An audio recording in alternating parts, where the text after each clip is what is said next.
मेरा नाम है सकत। आप देख रहे हैं टेक रैक। तो चलिए शुरू करते हैं। तो आज हम लोग पाइथन में लूप्स देखने वाले हैं। जो हम लोग का पाइथन क्लास चल रहा था उसमें आज हम लोग लूप्स देखने वाले हैं। और मैं आपको एक बात बता दूं, अगर आप पाइथन अच्छे से फॉलो करना चाहते हैं, हमारा जो ये सीरीज़ चल रहा है इसको आप अच्छे से फॉलो करना चाहते हैं, तो उसके लिए आप मेरे चैनल पे जाइए। और चैनल पे जाने के बाद एक प्लेलिस्ट है पाइथन का, वो प्लेलिस्ट आप एक्सेस कर लीजिए। उस प्लेलिस्ट में आपको सीरियल वाइज सारे जो पाइथन के वीडियोज़ हैं वो मिल जाएंगे। और एक बार अगर आप ये कोर्स कंप्लीट कर लेंगे तो उसके बाद आप पाइथन में जो मैक्सिमम जो काम होते हैं वो आप कर सकते हैं। तो ठीक है, बिना टाइम वेस्ट किए अपने चलते हैं अपने कंप्यूटर पे और देखते हैं आज हम लोग क्या सीखने वाले हैं। तो देखिए यहाँ पर आ गया हूँ मैं अपने कंप्यूटर स्क्रीन पे। और मेरे कंप्यूटर स्क्रीन में आने के बाद देखिए यहाँ पर मैंने एक thirdclass.py नाम का एक फ़ाइल बना के रखा है पहले से ही, ताकि ज़्यादा टाइम ना वेस्ट ना हो। तो आज हम लोग सबसे पहले फॉर लूप देखने वाले हैं। तो सबसे पहले मैं बोल दूं कि पाइथन में 3 टाइप के लूप्स होते हैं। लूप्स का मतलब होता है कि आप आइट्रेशन जो होता है उसको लूप्स कहते हैं। कि अगर आप एक ही जो लाइन है उसको अगर आप बार बार यूज़ करना चाहते हैं, मतलब फॉर एग्जांपल आप एक ही स्टेटमेंट है उसको आप बार बार प्रिंट करना चाह रहे हैं, तो उसके लिए आप लूप यूज़ कर सकते हैं। या फिर आप एक ही जो काम है उसको बार बार करना चाह रहे हैं तो उसके लिए भी आप लूप यूज़ कर सकते हैं। तो मैं आपको प्रैक्टिकली दिखाता हूँ, आपको ज़्यादा समझ में आएगा। तो सबसे पहले हम लोग देखते हैं फॉर लूप। तो फॉर लूप का पाइथन का जो सिंटैक्स होता है वो होता है कि आप सबसे पहले एक फॉर लिखिए, एफ ओ आर फॉर, और उसके बाद आप आइट्रेबल दीजिए। आइट्रेबल मतलब जो वेरिएबल जिससे वो लूप आइट्रेट होगा। तो मैं यहाँ पर आई दे देता हूँ। और उसके बाद आपको लगाना होगा एक कीवर्ड जो है इन लगाया मैंने। और उसके बाद आप 2 तरीके से कर सकते हैं। मैं आपको सबसे पहला तरीका पहले दिखाता हूँ, जो है आप एक रेंज यूज़ करेंगे। और रेंज यूज़ करने के बाद आप यहाँ पर एक रेंज दे दीजिए कि मैं 0 से 10 तक आइट्रेट करना चाहता हूँ। अभी अगर आप रियली 0 से 10 तक आइट्रेट करना चाहते हैं, मतलब ऑफकोर्स आप करना चाहते हैं इसीलिए आप ये स्टेटमेंट लिख रहे हैं, तो यहाँ पर एक चीज़ है कि पाइथन में आपको जो स्टेटमेंट है उसमें आपको 0 से 11 लेना पड़ेगा। क्यों? क्योंकि जो लास्ट नंबर है, मतलब जो ये 10 है, 10 जो होता है ये एक्सक्लूडेड होता है। मतलब 0 से 9 तक ही आइट्रेट करेगा। अगर आप 0 से 10 तक पूरा आइट्रेट करना चाहते हैं तो यहाँ पर आप एक एक्स्ट्रा दे दीजिएगा। तो मैं यहाँ पे 11 लिख देता हूँ। 11 लिख के मैं यहाँ पर प्रिंट करता हूँ ये चीज़। तो हर एक लाइन में ये चीज़ प्रिंट करेगा। तो मैं यहाँ पर प्रिंट आई लगाता हूँ और अभी हम इसको रन करके देखते हैं। देखिए मैंने अगर इसको रन किया अभी, तो देखिए यहाँ पर मैं इसको थोड़ा बड़ा कर देता हूँ, आपको ठीक से दिखेगा। देखिए यहाँ से 0 से 10 तक पूरा प्रिंट हो गया। अगर मैं इसको यहाँ से 10 कर देता फॉर एग्जांपल, आपको मैं दिखाता हूँ क्या होता है। 10 करने से देखिए 9 तक आएगा। देखिए 9 तक आ गया। तो इसका मतलब क्या है कि जो ये लास्ट डिजिट आप देंगे ये एक्सक्लूडेड होता है, जो ये फर्स्ट डिजिट देंगे ये इंक्लूडेड होता है। तो ये आपको ध्यान रखना पड़ेगा। ठीक है, तो अभी हम चलते हैं जो हमारा नेक्स्ट है व्हाइल लूप। तो व्हाइल लूप को देखने के लिए मैं इसको हटा देता हूँ। और आप चिंता मत कीजिए, हम लोग डिटेल्स में जाएंगे, पहले हम लोग स्ट्रक्चर्स देख लेते हैं। ठीक है, व्हाइल मैंने लिखा। और व्हाइल लूप और फॉर लूप में क्या डिफरेंस है कि व्हाइल एक कंडीशन पे चलता है, फॉर भी एक कंडीशन पे चलता है। लेकिन जो फॉर का कंडीशन है वो ऐसा होता है कि वो बाउंडेड कंडीशन होता है। फॉर एग्जांपल आपको पता है कि आप कितना बार उसको आइटरेट करेंगे। फॉर एग्जांपल अगर आप जानते हैं कि आपका लूप 10 बार आइटरेट करेगा तो आप वहाँ पर फॉर लूप लगाएंगे। लेकिन आपको पता ही नहीं कि आपको कितने बार आइटरेट करना है, तो उस वहाँ पर आप व्हाइल लूप लगाएंगे। फॉर एग्जांपल मैं यहाँ पर आपको दिखाता हूँ। मैं सबसे पहले एक वेरिएबल ले लेता हूँ, जो मैंने ले लिया 10। और मैं चाहता हूँ कि ये 10 जो ये आई है वो उतना देर तक प्रिंट करे जितना देर तक आई लेस देन 5, मतलब आई ग्रेटर देन 5 रहे।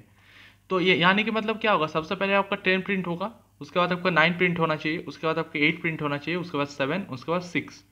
और उसके बाद जब ये 5 को स्ट्राइक करेगा तब ये लूप क्लोज हो जाएगा। तो ये 5 प्रिंट नहीं करेगा, 5 के पहले तक जितना डिजिट्स है वो प्रिंट करेगा। यहाँ पर अगर आप 5 भी प्रिंट करना चाहते हो तो आप यहाँ पर बस एक इक्वल टू लगा दीजिए। ठीक है, मैं यहाँ पर इक्वल टू लगा दिया। ठीक है, उसके बाद मैं यहाँ पर एक कोलन लगा दो। और देखिए सबसे इंपॉर्टेंट पाइथन में अगर कुछ है तो वो है इंडेंटेशन। तो आपको हमेशा इंडेंटेशन ध्यान रखना पड़ेगा कि ये व्हाइल के अंदर जब आप लिख रहे हैं तो व्हाइल के अंदर यहाँ पर अगर आप एक बैकस्पेस दे दिया और यहाँ पर आपने कुछ लिख दिया तो ये जो स्टेटमेंट है ये व्हाइल लूप के बाहर होगा, मतलब इसका जो स्कोप है वो आउटर स्कोप में काम करेगा, ना कि व्हाइल लूप के अंदर। तो आपको अगर व्हाइल लूप के अंदर लिखना है तो आपको यहाँ पर एक टैब स्पेस देना पड़ेगा। टैब स्पेस देने के बाद आप यहाँ पर अगर लिखेंगे तो व्हाइल लूप के अंदर होगा। तो मैं यहाँ पर लिखता हूँ प्रिंट आई, और अब अभी आप देखिए कि ये हमेशा 10 प्रिंट करता रहेगा। क्यों? क्योंकि मैंने यहाँ पर आई को डिक्रीमेंट ही नहीं किया। तो आई को मैं डिक्रीमेंट करने के लिए यहाँ पर यूज़ करता हूँ I equal to I minus 1। ये आप यूज़ कर सकते हैं, या फिर आप लिख सकते हैं इसमें simple i minus equal to 1। लेकिन यहाँ पर आप ये नहीं लिख सकते। अगर आप जावा या फिर C++ या फिर वो बैकग्राउंड से आ रहे हैं तो यहाँ पर आपको एक मतलब बहुत ही कॉमन हैबिट होगा लिखने का कि आई माइनस माइनस। ये पाइथन में नहीं काम करता है, ठीक है। आपको ऐसे ही लिखना पड़ेगा आई माइनस इक्वल टू 1 या फिर I equal to I minus 1। तो मैं यहाँ पर आई माइनस इक्वल टू 1 लिख देता हूँ और एंटर दबाता हूँ। एंटर दबाने के बाद मैं इस लूप से बाहर चला जाता हूँ, ठीक है। मैं इसको पहले सेव कर लेता हूँ, और सेव करने के बाद कंट्रोल से मैंने सेव किया। उसके बाद मैंने इसको रन किया। देखिए मैंने इसको रन करने के बाद 10 से 5 तक पूरा प्रिंट हो गया। उसके बाद जो डिजिट्स है वो प्रिंट नहीं हो। तो इसमें मेरे को पता नहीं कि मेरा कितना डिजिट्स प्रिंट हो रहा है। फॉर एग्जांपल यहाँ पर तो आपको पता है कि 5 ही डिजिट्स प्रिंट होगा, लेकिन फॉर एग्जांपल यहाँ पर ये भी एक वेरिएबल अगर है और ये वेरिएबल अगर यूज़र इनपुट दे रहा है तो आपको पता नहीं होगा कि कितना बार लूप चलेगा। तो उसके लिए आपको व्हाइल यूज़ करना पड़ेगा। तो आपको व्हाइल और फॉर के बीच में डिफरेंस समझ में आ गया कि ये आप तब यूज़ करते हैं, फॉर आप तब यूज़ करते हैं जब आपको पता होगा कि कितने बार आइटरेट होगा, और व्हाइल आप तब यूज़ करते हैं जब आपको पता नहीं होगा कि वो कितने बार आइटरेट करेगा। तो ठीक है, ये दोनों का बेसिक सिंटैक्स होगी। अभी बेसिक सिंटैक्स के बाद हम चलते हैं कि यहाँ पर हम और अलग अलग क्या कर सकते हैं। तो ठीक है, मैं आपको एक चीज़ सबसे पहले दिखाता हूँ कि आप स्ट्रिंग के अंदर आइटरेट कर सकते हैं डायरेक्टली। फॉर एग्जांपल मैं यहाँ पर कुछ भी स्ट्रिंग ले लेता हूँ, माय नेम इज़ साइकत। मैंने ये ले लिया और ये एक स्ट्रिंग हो गया, ठीक है। मैंने इसको एस के अंदर स्टोर कर दिया। अभी अगर मैं लिखूंगा फॉर आई इन एस, और मैं यहाँ पर अगर प्रिंट कर दूँ हर एक लाइन को, मतलब हर एक, यहाँ पर मैं सबसे पहले आपको दिखाता हूँ कोड का आउटपुट क्या होगा, उसके बाद मैं आपको समझाता हूँ कि क्या हो रहा है ये। तो यहाँ पर मैंने इसको पहले सेव कर लिया कंट्रोल एस से, और फिर देखिए मैं प्रिंट कर, तो क्या आ रहा है, माई नेम इज साइकिल। देखिए यहाँ पर जो गैप्स है वो भी आ रहा है। तो इसका मतलब क्या हुआ कि ये जो आई जो वेरिएबल है ये एस के हर एक कैरेक्टर को आई के अंदर ले रहा है। मतलब जब फर्स्ट बार ये आइटरेट हो रहा है तब आई का वैल्यू एम आ रहा है, एम है। उसके बाद जब नेक्स्ट टाइम आइटरेट हो रहा है तो आई का वैल्यू वाई है। उसके बाद जब नेक्स्ट टाइम आइटरेट हो रहा है तो आई का वैल्यू स्पेस है। मतलब ऐसे करके ये चीज़ हो रहा है। तो ये आपको समझना होगा कि ऐसे आप स्ट्रिंग्स के अंदर अगर आप यूज़ कर रहे हैं तो स्ट्रिंग्स के अंदर आप ऐसे भी इसको यूज़ कर सकते हैं। फॉर एग्जांपल मैं आपको दो टेक्निक्स दिखाता हूँ आइटरेट करने का, दोनों में सेम रिजल्ट आएगा। मैं आपको और एक टेक्निक दिखाता हूँ। इसके लिए आप ये भी कर सकते हैं कि फॉर आई इन रेंज, और यहाँ पर आप लेंगे 0 से लेंथ ऑफ लेन, जो ये लेन है ये लेंथ फंक्शन बोलते हैं इसको। इससे क्या होता है कि स्ट्रिंग का जो लेंथ है वो आपका आउटपुट आ जाता है। तो आप बोलेंगे कि भैया आपने तो कहा था कि जो लास्ट है वो इंक्लूडेड नहीं होता, और मैं लास्ट को इंक्लूड करना चाहता हूँ। तो आप यहाँ पर एक चीज़ ध्यान रखिए कि जो इंडेंट मतलब जो इंडेक्स होता है 0 से स्टार्ट होता है। तो मतलब जो लेंथ ऑफ एस है, अगर लेंथ ऑफ एस 11 हुआ तो आपको 10 तक ही आइटरेट करना है। क्यों? क्योंकि 0 भी एक इंडेक्स है और वो पहले है। मतलब यहाँ पर अगर आप देखेंगे तो ये जो एम है, ये एम का इंडेक्स 0 है, वाई का इंडेक्स 1 है, इसका इंडेक्स 2, 3, 4, 5, 6, 7, 8, 9, 10, 11, 12, 13, 14, 15 है। लेकिन इसका अगर आप लेंथ निकालेंगे तो वो 16 आएगा। तो ऐसे ही आपको लेना होता है, और फिर आप ऐसा करेंगे। और अगर आप लिखेंगे प्रिंट एस और ब्रैकेट में आई, तो ये भी आपका सेम चीज़ प्रिंट करेगा। देखिए यहाँ पर मैं एक काम करता हूँ, मैं यहाँ पर एक ब्रेक लगा देता हूँ ताकि आपको दिखे, ठीक है। ये मैंने अभी तक आपको पढ़ाया नहीं है वैसे, लेकिन अगर आप यूज़ करेंगे तो मतलब यार पढ़ाया है, ये चीज़ तो पढ़ाया है। अभी यहाँ पर प्रिंट के अंदर मैंने कुछ भी नहीं डाला, लेकिन फिर भी इसने एक स्पेस दे दिया। क्यों? क्योंकि जो प्रिंट का जो एंड आर्गुमेंट होता है वो बाय डिफ़ॉल्ट पाइथन में /n सेट होता है, जिसका मतलब होता है एक न्यू लाइन। अभी /n एक एस्केप कैरेक्टर है जो हम लोग नेक्स्ट वीडियोस में देखेंगे। और वो बाय डिफ़ॉल्ट आपका सेट होता है, इसीलिए यहाँ पर बीच में एक्सप्रेस आ गया। अब ओवरऑल आगे अभी अगर आपको ये चीज़ समझ में नहीं आ रहा है तो कोई बात नहीं, आप देख लीजिए दोनों का आउटपुट एकदम सेम आ रहा है। तो ये भी अगर मैं लिखूँ तो उसका भी आउटपुट यही है, और ये भी लिखूँ तो इसका भी आउटपुट यही है, लेकिन सब लोग यही लिखते हैं। क्यों? क्योंकि ये छोटा है यार, छोटा ही सब लोग लिखेंगे ना, बड़ा क्यों लिखेंगे कोई? तो इसीलिए सब लोग यही टेक्निक यूज़ करते हैं पाइथन में। अगर कोई एक स्ट्रिंग के अंदर कोई आइटरेट करना चाहता है, फुल जो स्ट्रिंग है वो फुल अगर कोई आइटरेट करना चाहता है तो उसके लिए। तो ठीक है, अभी मैं आपको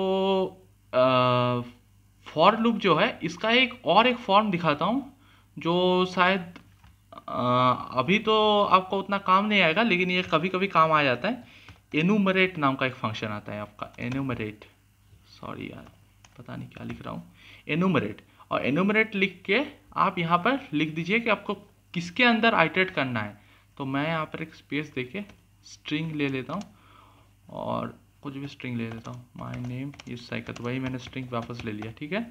और यहाँ पर ये लेने के बाद यहाँ पर मैं अगर एनुमरेट में जाके लिखता हूँ एस, और यहाँ पर मैं लिखता हूँ इंडेक्स कॉमा आई, इंडेक्स कॉमा आई, और एनुमरेट एस के बाद अगर मैं यहाँ पर लिखता हूँ प्रिंट इंडेक्स कॉमा आई, ये हम लिख लेते हैं, ठीक है। और यहाँ पर अगर हम सेव करते हैं और फिर हम रन करते हैं तो देखिए क्या होगा। देखिए यहाँ पर जो इसका इंडेक्स है वो भी साथ साथ आ रहा है। क्यों? क्योंकि हमने यहाँ पर एनुमरेट फंक्शन यूज़ किया। एनुमरेट फंक्शन का मतलब क्या होता है कि अगर आप यहाँ पर एक वेरिएबल लेंगे, ये वेरिएबल का नाम मैंने इंडेक्स लिया, तो इसका मतलब ये नहीं है कि आपको यहाँ पर इंडेक्स ही लेना है वेरिएबल का नाम। यहाँ पर आप कुछ भी नाम लेंगे तो वो आप उसके अंदर आपका इंडेक्स सेव हो जाएगा, और ये जो वेरिएबल है इसके अंदर आपका जो कोरोस्पोंडिंग जो एलिमेंट है वो सेव हो जाएगा। देखिए 0th पोजीशन पे आपका एम था, फर्स्ट पोजीशन पे आपका वाई था, ऐसे इसीलिए आपको दिखा रहे हैं। तो ठीक है, अभी हम और एक चीज़ देख लेते हैं जो यूज़ होता है बहुत ज़्यादा, वो है नेस्टेड फॉर लूप्स। तो नेस्टेड फॉर लूप्स बहुत ही ज़्यादा यूज़ होता है। क्यों? क्योंकि आपको पैटर्न्स लिखना पड़ता है कभी कभी, तो पैटर्न्स में ये चीज़ बहुत ही ज़्यादा यूज़ होता है। तो पैटर्न्स के लिए हम यहाँ पर दो फॉर लूप्स ले लेंगे। मैं आपको दिखाता हूँ फॉर, यार बीच में मेरा बैटरी ख़राब हो गया था, तो अभी हम लोग हमारा क्लास जो है वो कंटिन्यू करते हैं। तो यहाँ पर सबसे पहले मैं अपना जो है ऑन कर लेता हूँ। देखिए यहाँ पर मैं जो आपको दिखा रहा था कि मैं आपको नेस्टेड फॉर लूप दिखा रहा था, नेस्टेड फॉर लूप के लिए हम यहाँ पर दो फॉर लूप्स लिखते हैं। For I in range 0 to 0 नहीं 1 से हम लोग ले लेते हैं, 1 से 10। तो हम लोग जो है वो 1 से 10 तक जो है उनका हम जो है टेबल्स प्रिंट करेंगे। जो है हम लोग जैसे बचपन में पढ़ते थे 1 into 1 is equal to 1, 1 into 2 is equal to 2, ऐसे हम लोग पढ़ते थे। तो वो हम लोग बनाने वाले। देखिए यहाँ पर मैं for I in range 1 to 10 मैंने ले लिया, और 1 to 10 नहीं लेते, यहाँ पर 1 to 11 लेते। क्यों? क्योंकि एक ज़्यादा लेना पड़ता है। और मैं यहाँ पर ले लेता हूँ फॉर आई इन रेंज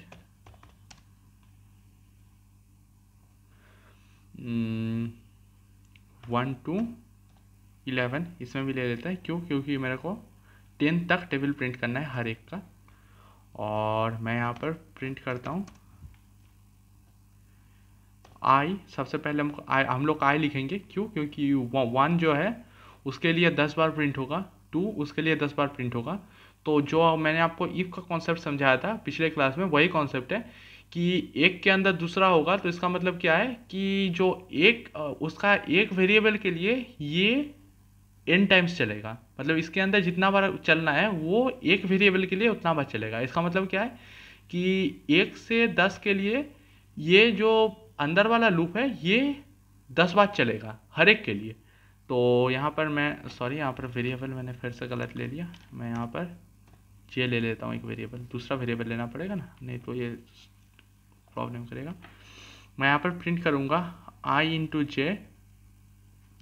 और एक काम करता हूँ यार, यहाँ पर मैं एक नया चीज़ आप लोग के साथ इंट्रोड्यूस करवाना चाहता हूँ, जो है कि आप यहाँ पर फॉर्मेट जो है वो यूज़ कर सकते हैं। तो मैं यहाँ पर एक दे देता हूँ। अगर आपको समझ में नहीं आ रहा है तो कोई बात नहीं, देखिए ऐसा ही आपको देना पड़ेगा, सॉरी, और इक्वल टू, और इसके अंदर भी आपको लिखना पड़ेगा, और यहाँ पर डॉट फॉर्मेट, और ये लिखने के बाद आपको यहाँ पर लिखना है, इसी ऑर्डर में लिखना है, मतलब जिस ऑर्डर में आपको प्रिंट करना है उसी ऑर्डर में आपको लिखना पड़ेगा। तो पहले आपको आई प्रिंट करवाना है, उसके बाद आपको जे प्रिंट करवाना है, और उसके बाद आखिर में आपको आई इंटू जे ये प्रिंट करवाना है, ठीक है। और मैं यहाँ पर नेक्स्ट कर देता हूँ, और यहाँ पर बाहर, ओ सॉरी, यहाँ पर एक चीज़ आप नहीं भूल सकते, जो है, सॉरी एक मिनट, हाँ ठीक है, कोई बात नहीं।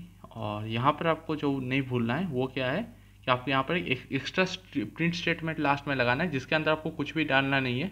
क्यों? क्योंकि वो बाय डिफ़ॉल्ट न्यू लाइन एक दे देगा। तो ठीक है, अगर हम लोग इसको अभी सेव करते हैं और मैं इसको रन करता हूँ, देखता हूँ क्या प्रिंट हो रहा है।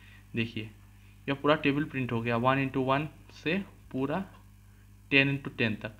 देखिए पूरा टेबल प्रिंट हो गया, जितना भी हम लोग ने टेबल सीखा था वो पूरा प्रिंट हो गया।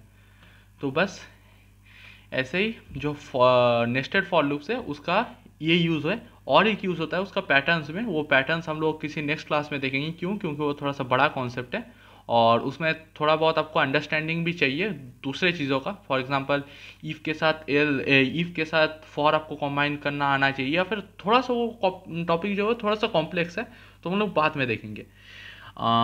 तो ठीक है यार, आज का क्लास इतना ही बड़ा होगा।